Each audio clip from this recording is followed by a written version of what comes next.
semuanya, selamat datang di podcast Ngobrol Bisnis. Tempat kita bahas hal-hal yang penting yang sering diabaikan dalam dunia profesional. Perkenalkan, nama saya Natasha Trivana Borusi Mamora dengan NPM 223410259, Prodi Manajemen Fakultas Ekonomi di Universitas Metodis Indonesia.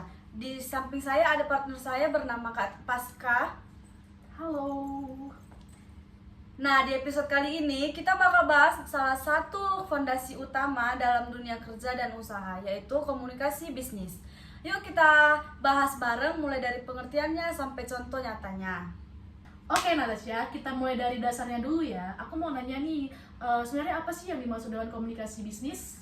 Oke, terima kasih atas pertanyaannya Kak Pasca. Di sini saya akan menjawab pertanyaan dari Kak Pasca sendiri. Komunikasi bisnis itu adalah proses penyampaian informasi yang terjadi dalam konteks bisnis, baik secara internal seperti antara karyawan dan manajer, maupun eksternal, baik misalnya dengan klien atau mitra kerja. Oh, jadi bukan cuma ngobrol tentang jualan aja ya? Nggak sesempit itu, komunikasi bisnis ini mencakup semua bentuk komunikasi yang bertujuan mendukung pencapaian tujuan organisasi, seperti menyampaikan laporan, negosiasi, presentasi produk, dan bahkan email antar divisi, Kak.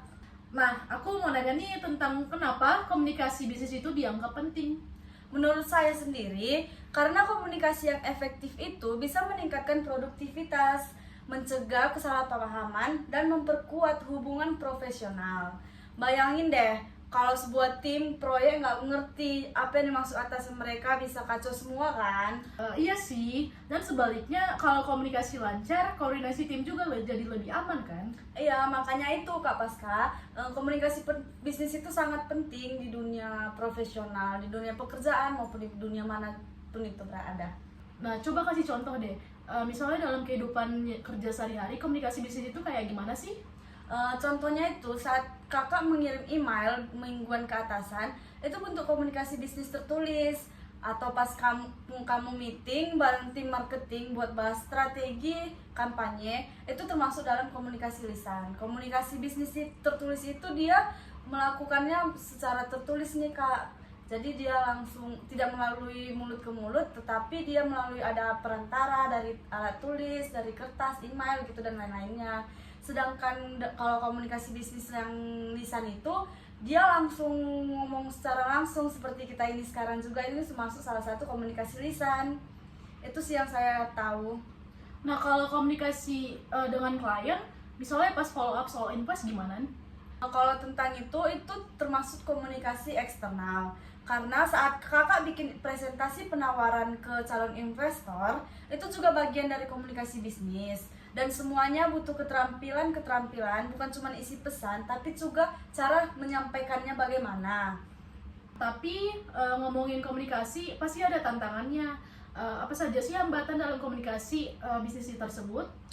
Banyak sih tantangannya Kak, itu bisa karena perbedaan budaya, komunikasinya, dan atau bahkan media yang dipakainya. Misalnya kakak ngirim email pakai bahasa teknis dan tidak, bahasanya itu tidak formal dan nggak menyambung deh, jadi kayak tabrakan gitu deh Kak. Jadi agak susah untuk dipahami oleh orang-orang lain, sehingga komunikasinya itu tidak berjalan lancar dan tidak efisien gitu.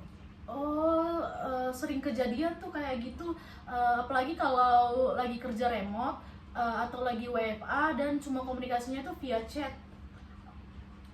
Jadi Kak, inti dari podcast ini saya simpulkan sendiri ya, komunikasi bisnis itu lebih dari sekedar bicara atau nulis, tapi soal menyampaikan pesan dengan tepat, cepat, dan efisien kepada orang yang tepat dan dengan cara yang sesuai supaya penerima itu bisa menerimanya itu dengan baik. Bener banget, jadi aku dan penonton yang nonton podcast ini tahu apa itu komunikasi bisnis yang sebenarnya. Iya nih Kak, penjelasan yang sudah saya berikan tadi semoga itu menjadi manfaat bagi yang menonton dan bisa menambahkan wawasannya lagi. Sekian podcast dari kita ya teman-teman. Kalau ada kesalahan mohon dimaafkan, dan jika bahasa yang kami gunakan belum terlalu formal atau efisien, kami juga meminta maaf. Kiranya podcast ini bermanfaat bagi teman-teman semuanya yang menonton.